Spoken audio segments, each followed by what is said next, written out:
प्रासाद में सदा सर्वदा निवास करने वाले ये श्री सुखदेव जी क्या हैं? कहते क्रीड़ा सुको श्री वृषभानु जाया। श्री वृषभानु नंदिनी के क्रीड़ा सुख हैं, श्री जी इनके साथ खेलती रहती हैं। युगल के दिव्य रस और प्रेम और भाव के आस्वादन के लिए श्याम सुंदर का मन लालायित हो उठा। युगल रस का आस्वादन हो, युगल को युगल का आस्वादन तो हो ही रहा है, परस्पर दो चकोर दो चंदा, लेकिन युगल का अकेले रस का आस्वादन हो तो वह भिन्न होकर के ही संभव है। ऐसा विचार करके ये श्याम सुंदर ही दिव्य गोलोक धाम में निकुंज महल में शुक के रूप में प्रकट हो गए। लीला शुक, लीलया स्वेच्छया धृतः शुक रूपो येन असौ लीला शुकः साक्षात नंद नंदन श्री कृष्ण। ये साक्षात श्री कृष्ण ही शुक बन गए। क्यों बन गए? बोले श्री जी के लाड़ को प्राप्त करने के लिए। कभी विरह और वियोग है नहीं, लेकिन प्रेम की उस दिव्य चरम सीमा का प्रकाश यहाँ होता है। यहाँ मिले ही रहत मानो कबहु मिले ना, मिले ही रहत, लेकिन प्रेम की स्थिति इतनी उच्चतम है कि मिले ही रहत फिर भी मानो कबहु मिले ना, ऐसा प्रेम। तो जब श्री जी विह्वल होती हैं और अतिशय विह्वल जब श्री जी होती हैं तो उस समय ये प्रकट होकर के श्री कृष्ण नाम रूप गुण लीला का कीर्तन करते हैं। कीर्तन करते हैं तो श्री जी प्रसन्न हो जाती हैं। अरे वाह शुक, तुमने तो हमारे प्रीतम की बड़ी मीठी चर्चा सुनाई। तो इतनी प्रसन्न श्री जी हो जाती हैं कि पवित्र चंचू प्रिय चुंबनेन, अपने दिव्य करकमल से इनकी चंचू का स्पर्श करके चुंबन कर लेती हैं, चूम लेती हैं। वाह, बलैया लेती हैं इनकी, और सुंदर दाडिम अनार आदि और अंगूर आदि उनको बड़े प्रेम से पवाती हैं। और जब श्री जी के विरह में श्री ठाकुर जी विह्वल होते हैं तो वहां उस कुंज भवन में प्रकट होकर के श्री राधा नाम रूप गुण लीला का कीर्तन करके श्री श्याम सुंदर को प्रसन्न करते हैं। ये साक्षात क्रीड़ा सुख है। क्रीड़ा सुखो श्री वृषभानुजाया पवित्र चंचु प्रिय चुंबनेन एकांत को नन्य रहस्य पाठी निकुंज प्रासाद सदा निवासी। ऐसे श्री सुखदेव जी महाराज ये साक्षात नंद नंदन ही हैं।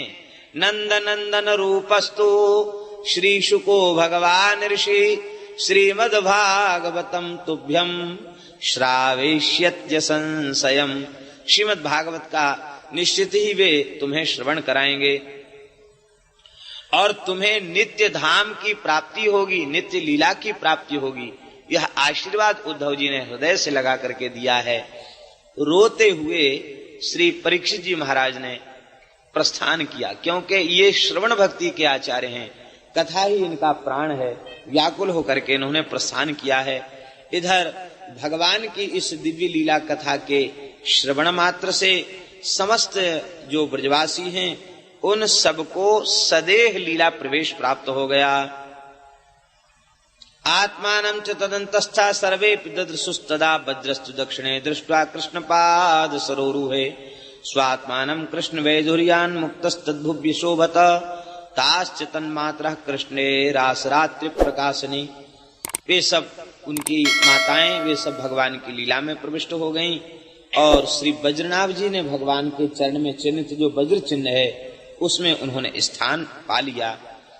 कहते हैं कि गोवर्धन के निकुंजों में श्रीधाम वृंदावन में आज भी दृश्यन्ते प्रेम तत्परई, जिस नित्य लीला में इन सब का समावेश हुआ है, श्री सूत जी कहते हैं आज भी प्रेम में डूबे हुए जीवों को इन लीलाओं का दर्शन होता है, अनुभव होता है। बहुत से भाग्यशाली भक्तों को इन लीलाओं का अनुभव और दर्शन हो जाया करता है। श्री वृंदावन बिहारी लाल की। कुछ समय पूर्व की घटना है। एक प्रेमी ब्राह्मण सौराष्ट्र के बड़े नाम, बाल्यकाल से बहुत नाम जप दिया, श्री वृंदावन में आए और श्री बाबा घनश्याम दास जी महाराज, ये जो आपके शांति शांति निकेतन वाले बड़े अच्छे संत थे और हमारे ब्रजमंडल की वाणी साहित्य के बड़े विद्वान थे। तो उनके पास वो रुकते थे और उनसे प्रायः वाणी जी के ऊपर बहुत चर्चा उनकी हुआ करती थी। एक नाम जप की संख्या एक दिन कुछ रह गई थी, वो पूरी करके बहुत ग्लानि चित्त में हुई, इतने दिन हो गए, ये दिव्य वृंदावन है, हमें तो कुछ दर्शन नहीं हुआ। और उन महापुरुष ने, अब उनका शरीर नहीं है, इसलिए हम उस घटना का प्रकाश कर रहे हैं। तो उन्होंने खुद बताया, बोले हमें इतनी व्याकुलता बढ़ी कि इतने दिन हो गए हमको कुछ नहीं दिखा। तो जैसे ही बाहर लवशंका की निवृत्ति के लिए आए हैं कि बस ये जो स्वरूप है ये तिरोहित हो गया, दिव्य रूप वृंदावन का प्रकट हो गया और संपूर्ण रात्रि विहार की लीला का अनुभव हुआ। इस घटना को वे सुनाते थे तो विह्वल होकर के एकदम डूब जाते। ये उदाहरण आपको इसलिए दिया जा रहा है कि ये जो वाक्य श्रीमद् भागवत में कह रहे हैं कि आज भी प्रेम में डूबे हुए लोगों को नित्यम कृष्णेन मोदन्ते दृश्यन्ते तत्प्रेम तत्परैः, प्रेम में डूबे हुए लोगों को आज भी अनुभव हो रहा है। इस बात पर विश्वास हो, दृढ़ हो वे, इसके लिए बता रहे हैं कि ऐसे लोग आज भी ब्रजमंडल में आते हैं जिनके ऊपर श्री जी कृपा करती हैं और उन्होंने धाम की चिन्मयी लीला का अनुभव हो जाता है, दर्शन हो जाता है।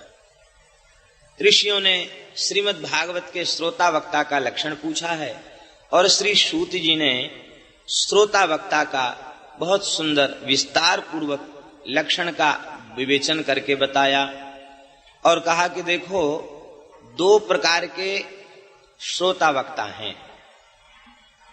एक तो श्रोता है प्रवर और दूसरे हैं अवर। चार प्रकार के तो हैं प्रवर और चार प्रकार के हैं अवर। श्री ठाकुर जी हम सबके ऊपर अनुग्रह करें, हम लोग प्रवर श्रोताओं की श्रेणी में ही बैठकर कथा का आस्वादन करें तो हम सबको विशेष रस मिलेगा, आनंद मिलेगा। अवर श्रोताओं की श्रेणी में, निम्न श्रोताओं की श्रेणी में बैठकर हम लोग कथा न सुने। प्रवर श्रोता कौन है? प्रवराश चातको हंसा शुको मीना दयस तथा। प्रवर श्रोता कौन है? चातक, हंस, शुक और मीन, ये चार उत्तम कोटि के श्रोता हैं। चातक की प्रीति स्वाति के जल से होती है, फिर चाहे भले ही उसके सामने साक्षात गंगा जी प्रवाहित हों, वो गंगा जल पीकर के प्यास नहीं बुझाता, वो स्वाति के जल की प्रतीक्षा करता है। ऐसे ही वे रसिक श्रोता जो उत्तम से उत्तम ज्ञान की चर्चा, उसमें रस नहीं लेते, वे तो रसमयी भगवान की लीलाओं को कह सुन करके ही आनंद में विह्वल होते हैं। भगवान की लीलाओं का श्रवण करते हैं किस प्रेम से? चातक की तरह, जैसे चातक टकटकी लगा करके प्रतीक्षा करता है, ऐसे ही एक एक शब्द को वे अपने हृदय में संजोते हैं, आनंद में डूब करके कथा सुनते हैं। वे चातक हैं। हंस श्रेणी के वे हैं, जैसे हंस क्षीर और नीर का विवेक करता है, ऐसे ही वे श्रोता हंस श्रेणी के हैं जो श्रवण करने के बाद श्रवण में कई उपाख्यान भी ऐसे आते हैं। उनका लक्ष्य क्या है? उनका लक्ष्य है जीवों को भजन में प्रवृत्त करना।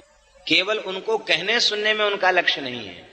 उन उपाख्यानों को कह, जैसे पुरंजनोपाख्यान आदि हैं अथवा भवाटवी आदि का वर्णन है अथवा अन्य उपाख्यान है, तो ये उपाख्यान किस लिए है? दत्तोपाख्यान है, कपिल उपाख्यान है।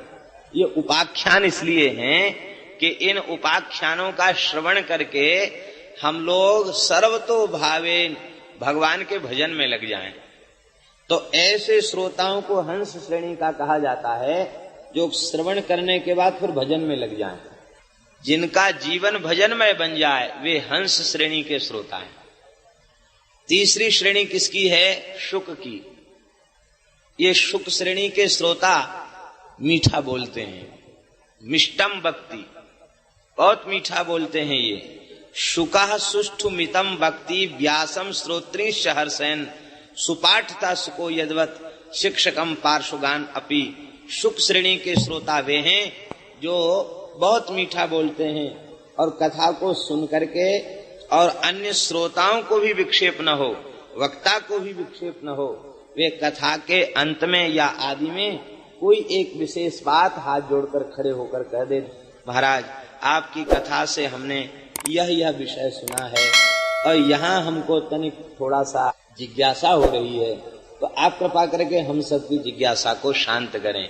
ऐसे कह के जो विषय को अतिशय सरल बना दे, मीठा बोल करके गुत्थियों को सुलझा दे, ऐसे श्रोता को सुख श्रेणी का श्रोता कहा जाता है। मीन श्रोता कौन है? बोले जैसे मछली अगाध स्वच्छ जल में शांत होकर के गंभीर जल में प्रसन्न होती है, ऐसे ही जो निरंतर कथा रस में ही डूबे रहते हैं, बाहर एक पल के लिए भी निकलना नहीं चाहते, वे मीन श्रेणी के श्रोता हैं।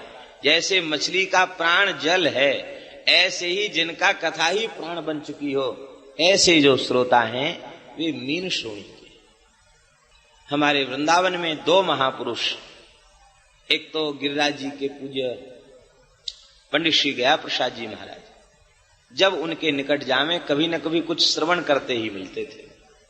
कभी मानस जी श्रवण कर रहे हैं तो कभी भक्तमाल जी श्रवण कर रहे हैं तो कभी भागवत का श्रवण कर रहे हैं। और वह श्रवण भी आप लोगों ने खूब दर्शन किया होगा, वह श्रवण भी बड़ी सावधानी पूर्वक होता था, प्रमाद पूर्वक नहीं, एकदम नेत्र खोल करके सीधे बैठ करके श्रवण करते।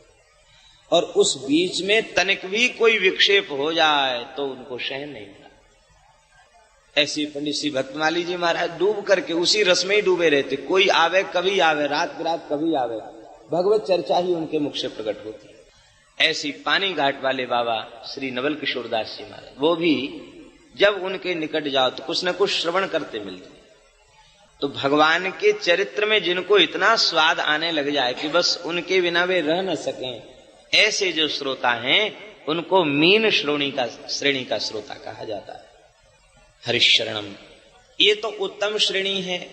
अब जो निम्न श्रेणी है उसका हम विशेष रूप में वर्णन नहीं करेंगे। यहाँ तो श्री गंगा जी का पावन तट है, आप सब परम अधिकारी वैष्णव हैं, निम्न श्रेणी का तो कोई यहाँ है ही नहीं। लेकिन फिर भी जानकारी के लिए इतना समझ लें कि ब्रक भूरुंड ऊंट ये निम्न श्रेणी के श्रोता है। ब्रक माने होता भेड़िया, भेड़िया आवाज लगाता है तो बेचारे सात्विक प्रकृति के जीव जंगल को छोड़ के भाग जाते हैं। ऐसे ही कथा में आकर हल्ला गुल्ला कर देना, झगड़ा कर देना, किसी को जोर से पुकारना, अब एक बार दो बार विक्षेप हुआ, बार बार विक्षेप होने लग गया तो जो बेचारे भजनानंदी अंतर्मुखी प्रकृति के श्रोता हैं वे धीरे से उठ के चले गए। अरे भाई बहुत अशांति होती है, सुनने को मिलता नहीं, चलो चले यहाँ से। दूसरों को विक्षेप उत्पन्न कर दे, सबको विघ्न डाल दे, चिल्ला करके हल्ला मचा करके, वो ब्रक है। तो भेड़िया वाला काम कथा में आकर